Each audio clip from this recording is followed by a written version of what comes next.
தம்பதிகளுக்கு எப்படி இருக்கும் அப்படின்னு பார்த்தீங்கன்னா, இது வரைக்கும் 2 பேரும் எலியும் பூனை மாதிரியும் கொத்திக்கிட்டே இருப்பாங்க இல்லையா?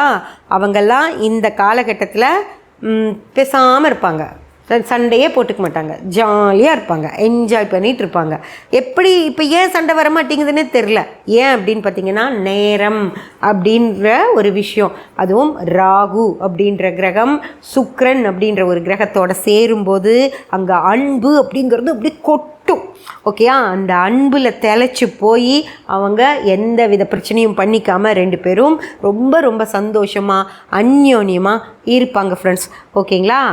ஓகேம்மா. அப்போது கண்டிப்பாக குழந்தை ஆகிடும், இல்லைன்னா 100% குழந்தை ஆகிடும் ஃப்ரெண்ட்ஸ். இவ்வளோ சந்தோஷமாக ஒரு கணவன் மனைவி இருக்கும்போது கண்டிப்பாக அவங்களுக்கு குழந்தைகள் ஆகிடும்.